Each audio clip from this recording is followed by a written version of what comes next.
What's going on, everybody? It's Thursday night. It's 7 o'clock Eastern here in Orlando. And today we are diving into all things Orlando. We're talking about food. We're talking about real estate. We're talking about development. We're talking about theme parks. But most importantly, we're talking about your questions. And so I've got a couple questions to ask you guys tonight for sure. But first thing that we do every single time we go live is, where are you guys watching from tonight? This helps us curate sort of our content on who we should be aiming our content towards on our channel. And the second question I have is, what's some of the things that you'd like to see more of on our channel here? I actually had somebody over in my DMs over this past week, and they were like, hey, I would love to see more stuff having to do with Clermont. And I saw other people say that they wanted to do more stuff maybe on the east side of town. Some people asked me to revisit the whole Airbnb conversation. Is this something that we want to have a little bit more of on the channel? So let me know down below. But first, let me get over to where you guys are watching from. Stephanie hanging out from Simpsonville, South Carolina. We got Brenda checking in from Illinois. We got L. Roberts hanging out from Austin. Good to see you. Chet hanging out in Mills tonight. Good to see you very much so. Martin in Miami. Martin, are you thinking about moving from Miami to Orlando? Because we are getting a ton of people doing just that recently. We've got Mr. Khan checking in from Dr. Phillips tonight. Chris hanging out from Phoenix. Cam in Clermont. We got a new thing in Clermont. I hope you're excited about this. I think you probably will be once I go into it. And living in Rochester from Rochester, New York. Make sure you continue to drop down below where you guys watching from. But yeah, along the way, make sure you feel free to ask questions as well. We talked about the title of today's show was some reports for 2025. What are some things that people are saying about this year? And the first one has to do with real estate. Obviously, I'm a bit of a real estate channel. And the OBJ sat down with the new president of the Orlando Realtor Association. And he says that he thinks that there's going to be a balanced market in 2025. Now, sales dropped overall for the entire country in 2024. But we saw a 3.9% increase in overall volume. So home prices went up 3.9% on average, which is wild because in some areas, Point Siena, Davenport, I can name, that actually pulled back, and then other areas pushed forward. And it was kind of an interesting thing. But this article goes on to say that median sales price was $385,000 for the year. Now that is with condos and houses. If you look at just houses, you're over 500,000, and then condos drag that down a little bit more. But condos and townhouses are quite frequent here. So something to consider if you are moving to the area. Just think about the HOA fees when you do that. But going back over to their story, inventory crossed over 6 months supply for the first time since 2011, which fueled largely by homes spending more time on the market. 6 months worth of supply is considered a balanced market for buyers and sellers. I disagree with that. In my opinion, 3 months is more of a balanced supply. 6 months is where you start teetering into that buyer market. And we're in a buyer's market in so many ways. Now, I've promised you guys I've been doing this channel for, 7 years. And I said, hey, if everything changes, I'm going to always be shooting straight with you guys as much as I definitely can. And because I think that there's no really good markets or bad markets. It just depends on what you're after. If you are a seller and you are in a strong seller's market, well, the market for you is great, but horrible for buyers because they're having to waive appraisals. It's multiple offers. They're having to do crazy things just to buy a house. Now, if you flip it back the other side and there's 6, 7, 8 months supply of homes, which if you look, right now, I'm looking at the report that just came out this past week. Average months of inventory are 7 months in all price points, if you will. The lower price points, 4 months. So you're still more of a seller's market. And then as you get higher and higher into pricing, things start to shift back over into a buyer's market. And so they call it a buyer's market for a reason. You're able to make more deals today than you've ever been able to make. That being said, he feels, going back to our article earlier, Mr. Lawrence feels that 2025 is going to be more of a balanced market, which means that going forward, they interview him. If you want to look at the whole thing over on the OBJ, I won't get into the entire article, but eventually he thinks that we are going to pull out of this. And as interest rates come down and hopefully job market continues to get stronger, that we will have a stronger 2026 and 2027, which is what I've been saying since Q4 of last year. So is any of this surprising to you? Is this something that you see like, oh, wow, I mean, inventory being that high actually is surprising to me. The fact that it was like 4 months and then jumped to 7 it's going to be interesting to see as we get into the spring market on what actually starts to change there as well. So what questions you have on that? Like, if you are a buyer, what are some of the opportunities that you have? That's what I would be thinking for sure. A bunch of people checking in. I appreciate it. You guys, let's see, Zane checking in from College Park. Good to see you, man. We got Amanda hanging out. More things in the Hamlin area. We actually finally have restaurants and some other stuff coming in there. I probably will do another Hamlin update sometime in late Q1. Let's see. Martin says, yes. Oh, he is considering moving from Miami to Orlando. That's amazing. We've got somebody checking in from Apopka. And then the next thing, Pickles over here is trying to step on my rain on my parade over here, but you got it, Pickles. When we talk about what's exciting for Clermont, we got Sprouts Market to open their first Lake County. And if you're not familiar with Sprouts and what that actually is, Clermont residents will soon have a fresh new option for groceries. Shopping at Sprouts Farmers Market is set to open up. And this is right off of 27 and Hancock Ridge. And so the Clermont's gonna be the store is gonna be 23,000 square feet, and Sprouts Market they say it's more than just a grocery store. It's a destination for food. All I know is that I love Publix, and yet I want more options, especially more homegrown kind of stuff, more organic foods and that sort of deal. I'm shocked to see that Clermont got something like this before, say, Horizon West, before a Lake Nona, if you're not in Dr. Phillips or Winter Park, where you have options, where you've got Trader Joe's and Whole Foods and that sort of thing, Sprouts is kind of like the thing a lot of people are excited about. So you guys nailed it. The folks that you live in Lake County, for sure. Let's see. We've got Manuel checking in from Hills of Mineola. Appreciate it. See, Chet says mortgage rates back over 7%. They sure are. They backed down into like the mid sixes last year, and then they unfortunately popped back up over 7. So we're going to see how things go. Yaz says that Sprouts is the best. Yes, I agree. Having more options. I love it. Somebody said that they want to see a Hunters Creek update. JJ, Mr. Mayor of Hunters Creek, tell us 2 or 3 things you think are exciting coming to Hunters Creek, and I will jump on it and we will make a video just for you, sir. I promise.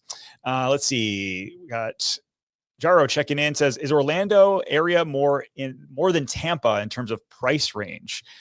You know what? That's an absolutely fantastic question. I've always said that they were like within 5 to 10% of each other, depending on where you're at in both Orlando and in Tampa. But let's see.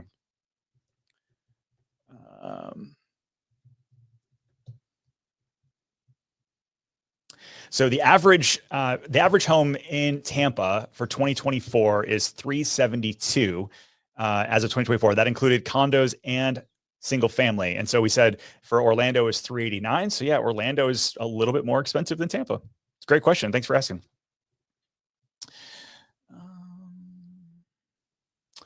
All right, I'm going to go back over here and then we're going to jump right back in your questions. Keep it rolling. So let me ask you this. If you had to think about the most expensive or the busiest airport in the country, in the United States, what would you think that might be? And in my mind, I just think about the one that I hate the most, and that's Atlanta. And if you said Atlanta, you would be right. The Herald Tribune came out with 2 Florida airports among the busiest in North America. Let's see who's number 1 in the world. So if you look here, the top 10 busiest airports in the world, number 1 is Atlanta, the bane of my existence. I have to travel through there often. I travel to do a lot of different stuff for real estate, and unfortunately have to lay over in Atlanta. And the amount of times that I've missed a flight, just we don't get along. Dubai, Tokyo, London, Dallas, Denver, and then down in Chicago rounded out the top 10. But what about where does Orlando in any of this? I mean, we obviously have a very, very busy airport here. And so this is a top 10 list of the most busy airports in the country. We've got Atlanta still at number 1, obviously, Dallas, Denver, Chicago. And then it drops down all the way. Number 9 is Orlando International. And number 10 is Miami International. And that actually surprised me, because I kind of assumed that with all of the international travel that comes in and out of Miami, that Orlando would have ranked underneath them. But with so many other things kind of starting to grow and change in Orlando, new gates opening up, we've got our 3rd terminal. They're already starting to plan for the 4th terminal. They're starting to go back and revisit. This past week, they talked about how terminals A and B are finally moving forward with some of those revamps that we've been talking about for a while. So I'm excited about this. I think that the more direct flights we get to Orlando, the better. There's another article that came out. Actually, this is one I didn't use for show prep, but I would love to show you. Let's see. I'm going to keep reading your stuff here. Yeah, one of the big ones that they've been working on a direct flight from here to Asia for the longest time. And I saw something here. Let's see. Yeah, there we go. This is WFTV had this out this past week. Orlando Airport closes in on first direct flight to Asia. Orlando International wants to provide service to South Korea for the first time, which would give its airport its first direct connection to Asia. Greater Orlando Aviation Authority and Osceola County signed a partnership with Incheon International Airport that lays the groundwork for direct service between Orlando and South Korea. So that's exciting, right? I think, again, the more international focus we can have and more direct flights we have, yes, people are like, oh, it makes the airport busier, but it does so many other things. When you have ease of access to a city, then it all of a sudden starts to spur people to invest more in that city. It's a proven fact. The more I've been studying with the Orlando Economic Partnership, the more I realize that accessibility is everything. And if Orlando is going to be part of that hub and spoke model, if you will, for Florida, that we need to become multimodal in our transportation and opening us up to the rest of the world. So in that, let's keep going and talk a little bit about multimodal transportation. If you haven't talked or been on our channel before, you haven't heard this before, but here's a good update. So Central Florida leaders are working towards the next phase of Sunrail Sunshine Corridor. So in May of last year, it was the 10th anniversary for the Sunshine Corridor. And now they've talked about the city has to invest, or the county has to invest about $6 million to figure out how exactly they want to start expanding the Sunshine Corridor. The Sunrail in the Sunshine Corridor.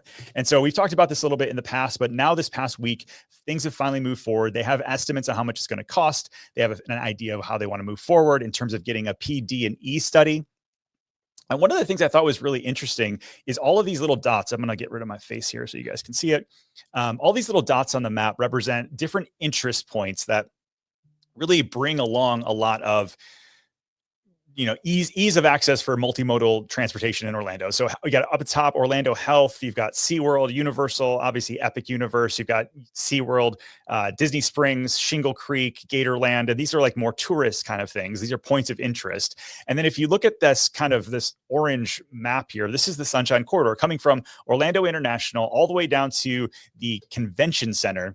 And when that happens, they're trying to get this idea of how do we get more east to west ease of access for people to ride a train. Now, this is also going to be where the Bright Line starts coming over from the airport over to the convention center and then all the way down to Tampa eventually. But the one thing I read in this report that got me really excited was they're like, hey, listen, there's already 61 miles of track for the Sunrail stations. It goes all the way up to DeLand and then way down deep into Point Siena. And for the longest time, it was like, hey, that's all it is. If you want to go north and south, great. But their plan here is what they're trying to figure out is how do we make it look more like a spine where you have kind of the up and down north and south, and then a ton of different offshoots here all the way down. And that starts to solve our problems. If we have enough points of interest where people can use it to get from DeLand over to Clermont instead of just DeLand to the convention center and then they're done. This is how we start alleviating traffic. We take some more cars off the road.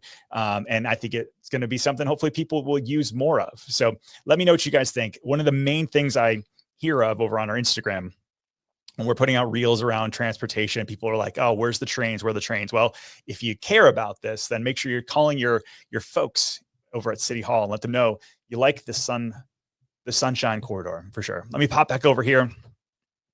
Let's see. Fallon says, now give me to Japan, please. Leo says, man, I love this show. Thank you so much. That means so much to me. Miami got, oh, here we go. This is interesting. I didn't know this. This is good stuff. Oops. Let's see. Somebody just pop here. Hawaii Heaven says, Miami got surpassed by Orlando around 2018. It's wild. Wild.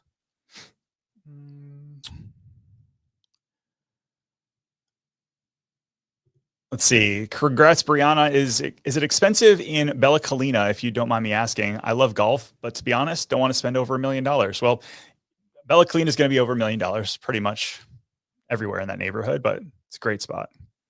Brianna Lopez says, hey, I just moved from Katy, Texas to here to Bella Colina on the 20th of December. Congratulations. It was your video that made it about I made about 3 years ago. Oh, that's one I do need to update. I was actually just talking to a builder in Bella Clermont in regards to updating that video and kind of showing off how things have changed over the past 3 years. One of the things that I'm finally getting that I'm so stoked about is that we've done all these videos and I've made predictions, and some of them were absolutely right. And there were some that were wrong. And it was just like, hey, going off of what I was told by developers and builders in the city and the state, that was going to happen. And then some of that came to fruition, and it's so cool to see, and other stuff that didn't. And so updating some of these old videos is something that I've got on the plans for this year for sure. Josh says, what are my thoughts on the Blue Origin launch? My dad sent me the feed and I didn't get a chance because I was in a meeting, but you heard it slightly from Oviedo. That's wild. That's so cool. I mean, one of the things I talked about last week, and I don't think it really like sunk in for people, but with the Blue Origin piece, where they actually had the biggest lease in all of Florida last year.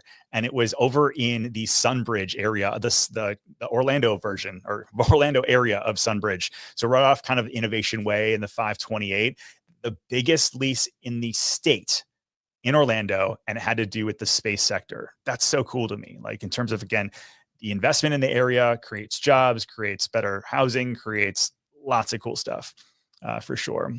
Let me go back to your questions here.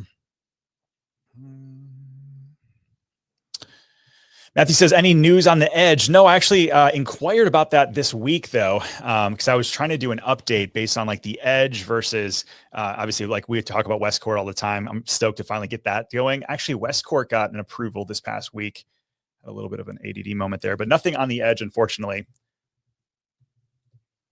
I'm stoked about it once it finally moves forward. But here we go. Westcourt gets special tax district okay. T's construction start. This is over at the OBJ. Ryan Lynch, awesome writer there. Westcourt developers have been approved for a special taxing district. This was just 3 days ago. That will help fund more than $66 million of infrastructure for the downtown mixed-use project across from the Kia Center. And so the fact that they've got this special tax structure to where they're actually able to raise bond money and that sort of thing will absolutely help speed along that process, because with pricing being so expensive for money right now with commercial development, that's why I feel like places like the Edge, like the JW Marriott that was supposed to go downtown, like all these other things that I've been so stoked about, that they just haven't come along quick enough. And a big part of that is, the money. One of the things that has come along very quickly, though, I was out here today. Let me see what this looks like real quick. This is a Stella Nova resort. I talked about this a few weeks ago, that I was just shocked to see how fast this actually came along for sure. But then really the fact that it's open already, like this is opening on Tuesday, actually, of this coming week, the 21st. And let me show you some of the photos of the inside. If you haven't seen it, we had media preview today and it was surprisingly cool. For one, this is the outside still, but look at this thing at night. This is bananas with all of those. There's 144,000 little tiles. And I was getting to listen to the guy who actually helped create the sort of the structure and planning and all this other stuff from Universal Creative. And he said the first day that they started laying tiles, they had to put one each by hand. The first day they got 9 done, and they had 144,000 still to go. And he said, obviously, the more they did, the faster they got. But it was a really cool kind of thing. But let me show you what the inside looks like. If you're a fan of the Jetsons as a kid, this is probably a spot that you're going to want to check out. It's got the cove ceilings, and just all of these painting, or these photos are actually from the James the telescope. Let me see here. I just put it out over on Instagram. But anyways, these are actual photos of space that they put throughout the lobby, which I think is really cool. Let me show you one more here. This is their grab and go cafe.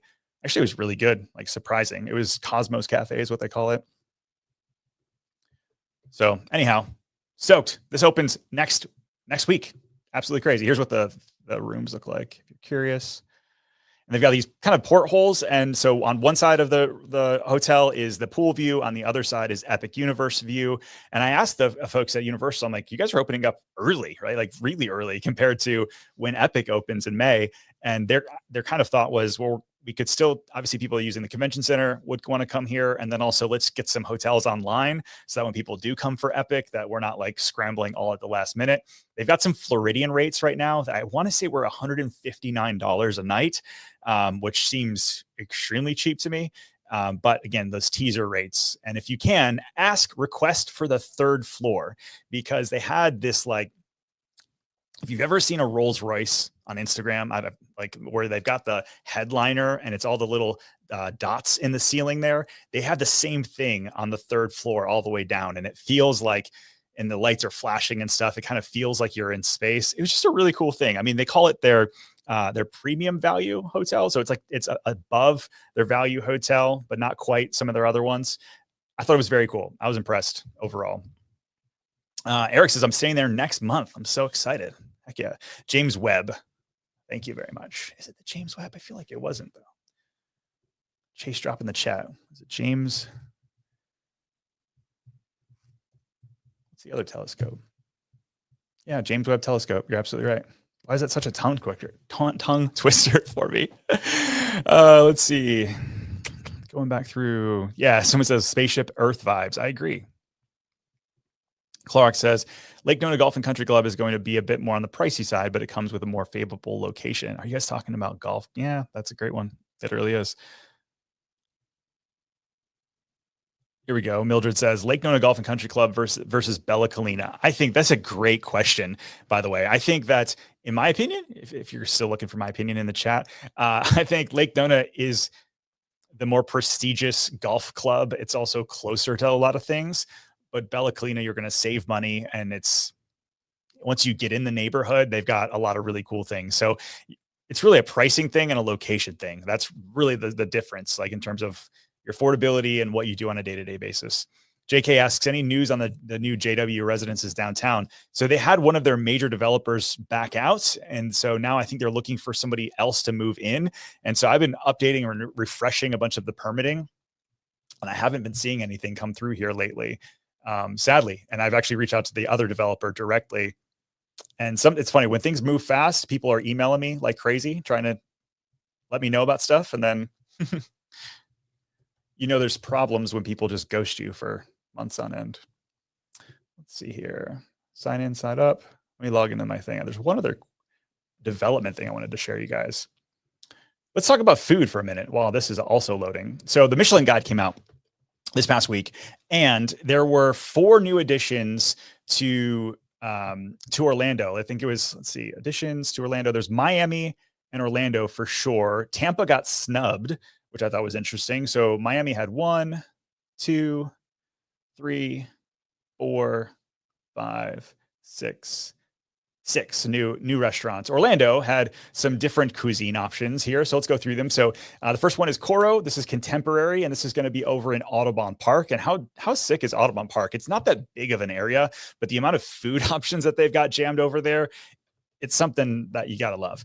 So contemporary food here. This is going to be, for those of you listening back on the podcast, you don't see the beautiful food that they've got on here. So it says, step inside and feel instantly at home. And thanks in part to a warm first bite in the kitchen delivered moments after its arrival. It says, taking the classic French fries and milkshake combination and turning it on its head with a bunch of things that I really can't say, but looks awesome. The next one is a Japanese option. This is actually going to be over in Baldwin Park. I believe this one was on Broad Street. Yeah, New Broad Street. So it's Sorikara. You guys got to be, that was fairly okay, actually. Sorikawa. This is Japanese.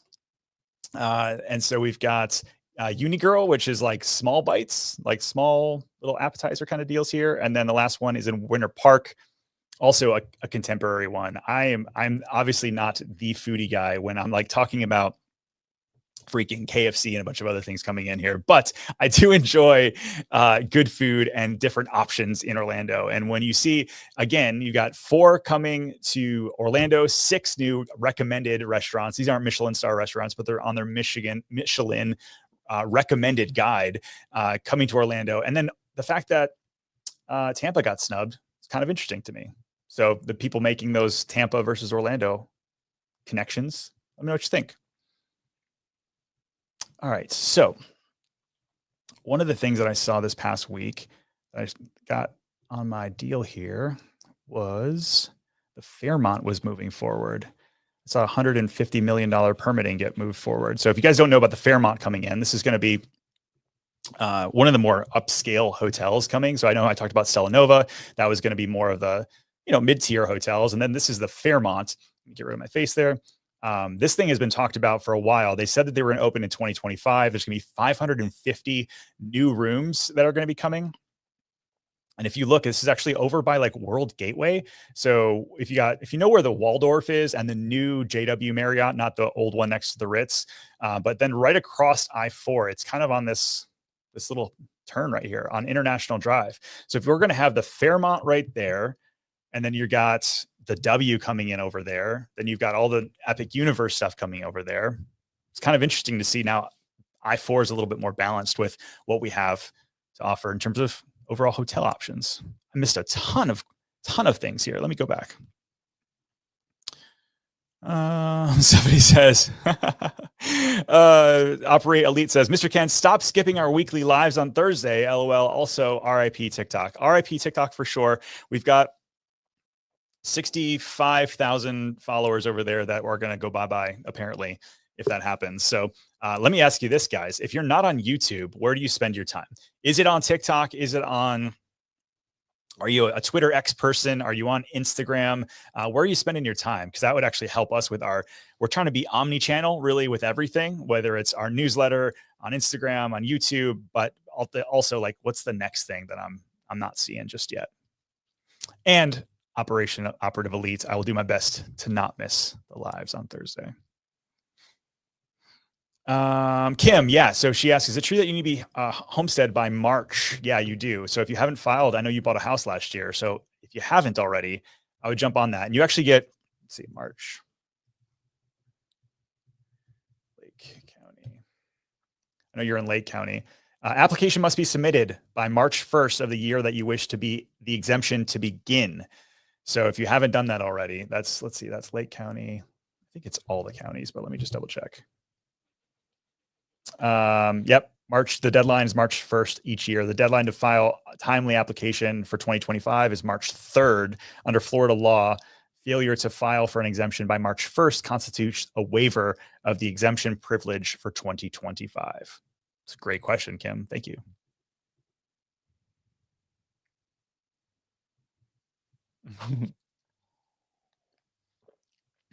This is funny. You guys are arguing about, is Eagle Creek in Lake Nona? It's Lake Nona area, Lake Nona adjacent.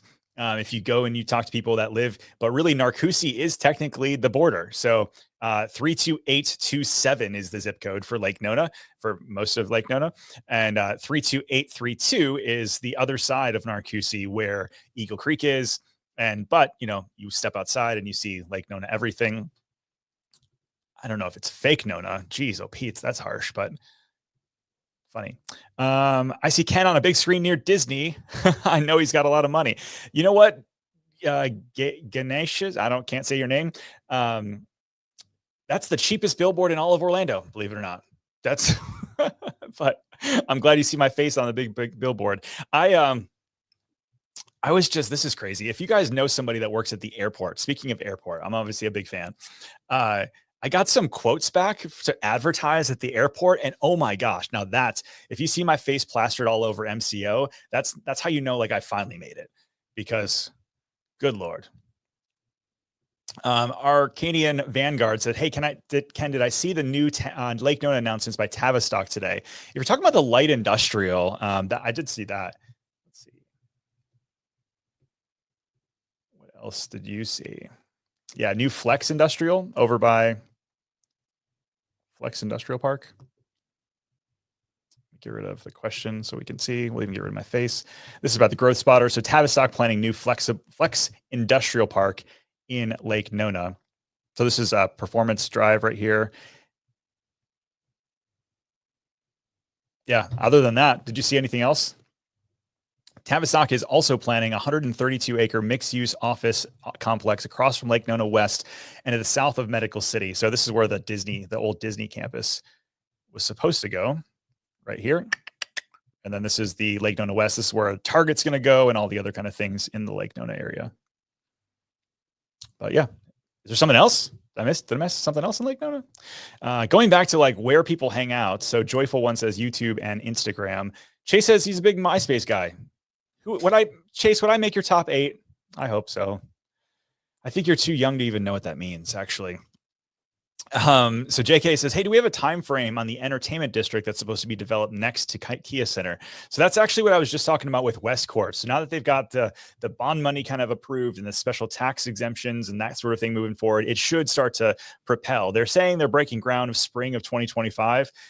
Gosh, I'm hoping. Once they start moving, I feel like they're going to be committed. It's kind of like the Edge, where it's like they took a building down, it's been flat, they've been preparing to move dirt, but they just haven't yet. And so until they start going vertical, you never know. KK Nick RN says, my techie kids have me on Discord, but I prefer YouTube. My kids, my son, my oldest son, just downloaded Discord to play video games with his friends. I guess hanging out on Discord? Should I be like also streaming on Discord? Look at this. Another one on Discord. Interesting. Lanique says, hey, sub to all 3 channels. What's next for Posit Group channel? Love the different personalities on that channel. Yeah, if you didn't know, we've got a sister channel, our team, our company, Posit Group. It's our team of, we got 53 talented humans now. Real estate folks, creatives, TC people, inside sales, everybody that helps make our world run. But we've got a separate channel that's going really more niche stuff. So my goal for this channel is going to be a lot of stuff you guys talked about today, talking about more development news, big changes coming to the area, any laws that we need to know about, but also the big real estate stuff. Yeah. But the more niche stuff, like let's dive into one specific neighborhood inside of Orlando and go really, really deep. That's what the other channel's for. And it's my partners actually that run that channel. So it's not always my face. It's actually other agents that you can get to know. So check that out, the Posit Group. I think we just, we launched that maybe a month ago. We got 600 subs over there, which is pretty cool. And then the third channel that Lanique's talking about is our Orlando Real channel. That's where we talk about other stuff. So we do podcast interviews with politicians and developers and people who run Orlando, as well as some like theme park updates and that kind of thing.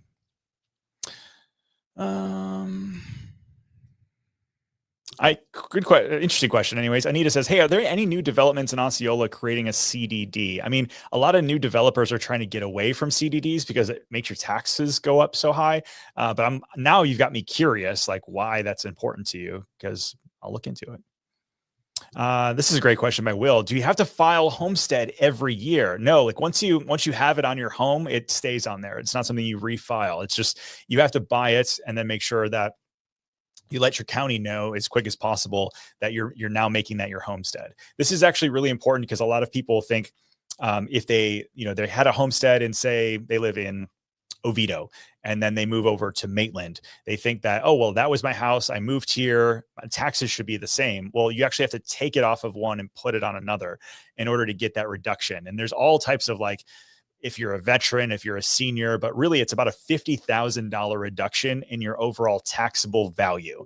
So if your house is worth $500,000, and well, according to the county, if your house is worth $500,000, they'll tax you as though it was worth $450,000 if it's your primary. And it stops the amount of tax increases that they can have and slows it down to, I think it's 3% a year.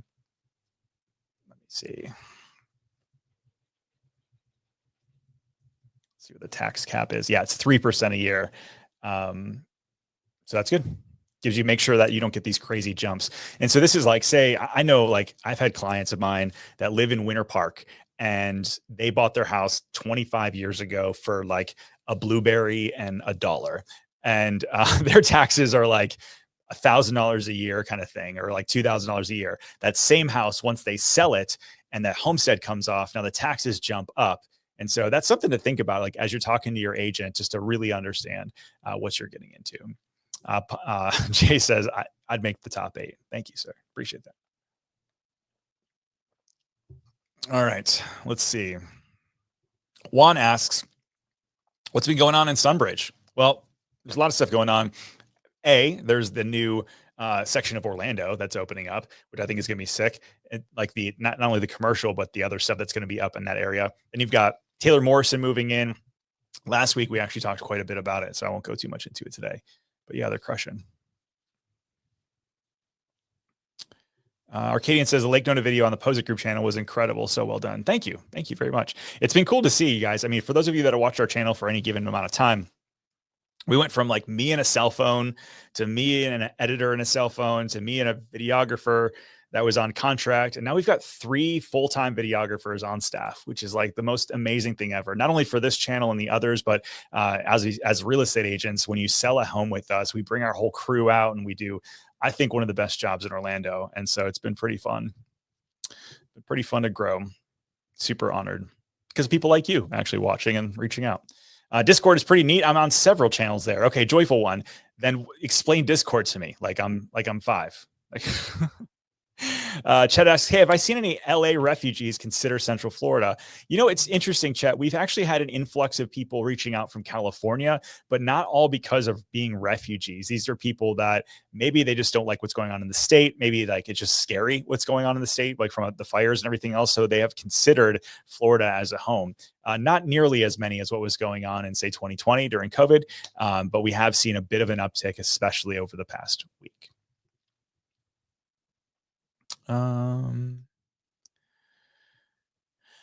Let's see. Good question. Somebody asked about Florida homeowners insurance.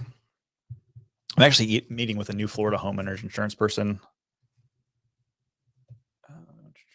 I guess what's your question? It's worse than it was. Obviously, California is going to they have earthquakes now. They've got fires. There's so many other things going on. Let's see. I was just reading an article about this not too long ago. Anyhow, I think instead of just going off the hip from this, I would love to do a deep dive and show you guys kind of a past 3 to 4 years and how things have changed. And like, I do know one of the things, I had an insurance person come and talk to our company not too long ago in front of us just to kind of give us a really update.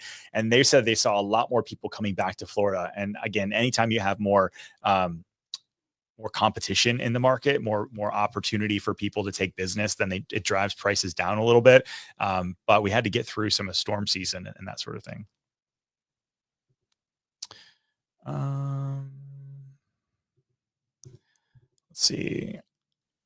Alfred asks, are there any houses or near Disney that have reasonably priced homes? Now, Alfred, that's such a very loaded question because reasonable is different to everyone. Now, I'll tell you, like, so if 500,000 is unfortunately the single family home average, are there any that are below that? Of course, like Point Sienna's a great option. Winter Haven is a great option. Like anywhere in Polk County is a great option. There's like Polk County. There's a reason why so many people moved to Polk County last year because it's affordable in comparison to everywhere else. It's the trade-off that you're going to have sitting in traffic and being a little bit farther away from places. Arcadian says, you're the only realtor in Orlando that understands content creation and YouTube. Other guys get their feelings hurt by the comments and can't take the heat. Listen, I don't get it right every time, that's for sure. And yet, like, I love what we do on real estate side. I love what we do with building community. And so I appreciate the kind comments and the ones that help me grow and get a little bit better. Joe says, I've heard that homeowners insurance is through the roof. I mean, yeah, Joe, if you have a house here in Florida or Texas or California, we've had massive increases. So I got my premium on my personal residence. I mean, if I can give you that anecdotal update, like last year it was $1,800 and this year it's like $1,910. So it was an update or it was increased for sure. This is crazy though, Joe. I was talking to an agent friend of mine in Baton Rouge, Louisiana, and he said that the average sales price where he's at is something like $235,000. So you think like pretty cheap, right? Geez, $230 for a single family home, something nice.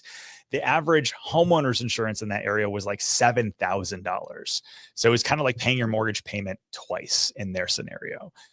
So all different for sure. Ralph says, can I talk about a finance hub in Orlando? I like that question. I'm going to write that down. Any other questions I did not get to tonight? I most definitely will.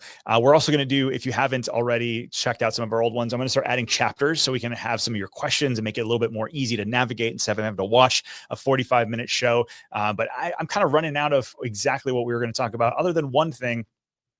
I did want to dig into the overall real estate stuff real quick. And then if you have any other burning questions that you want me to ask or answer, please drop them down.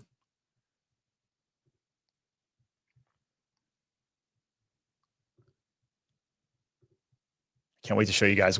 Chase, by the way, if you guys don't know Chase, he's our media manager. He's working on a studio refresh. We were supposed to be live today, but we think we had some technical issues with stuff getting here, and also the internet. But also this whole thing is going to be really kind of revamped, where we're going to have a lot more access. And like my vision for the show on Thursday is going to be a little bit more communication with us. We're going to have call-ins. We're going to have a whole bunch of other stuff, make it a little bit more interactive, be able to show some videos during it. I'm pretty stoked about the way that we're going to treat it. So this isn't going to be a quick last minute sort of show. It's going to be something we spend a lot of time on and make it even better in terms of production value and just value for you guys watching. So let's talk about this last, like what the heck is going on in Orlando real estate. We talked about that at the top of the show in terms of overall, the president of our board thinks it's going to be a balanced market, but what is the market? What is the data over the past week actually telling us? Well, it looks like there's 1,700 new houses that hit the market. There's 1,700 sellers that decided this is the week we're going to go on the market. 511 people decided that their price was too low and they wanted to raise the price. Could be a builder, could be a lot of things, but interesting. 2,000 people said, hey, we're too high. We got to bring our house down, our prices down. There were 700 homes that sold, almost 1,200 that actually went pending, meaning they accepted an offer this past week. We had 127 people that tried to sell their house that just couldn't. They took the house off the market for whatever reason. So that's interesting to me when I look at overall days on market. And I was shocked to see that we had a 7-month supply of homes, but it makes sense when you have 1,200 homes actually going pending and 1,700 that are actually going on new to the market. So if you are looking to sell a house, one of the things is you have to price it right in today's market. It's not the kind of time where, unless you've got something really unique in a very special area of town, things aren't selling in a week anymore, or 2 weeks, or 5 weeks, right? It's something you got to price it right. You got to stage it right. You've got to hire the right team to make sure that you're marketing it right. There's a lot of things to know in regards to making it sell, because it's no longer that you're just going to throw it on the market and hope it sells. Just different day. But if you're a buyer, that's great. It's like great opportunity. Yes, money is more expensive, but opportunities to get concessions and price off the house has never been greater, at least for the past 6 years, 7 years, something like that. So with that, I'm wrapping up. Appreciate you guys. Thanks so much. Hit the thumbs up if you can on the way out. It lets everybody else, lets the YouTubes know that this was a good video to watch. And I'll see you guys next week.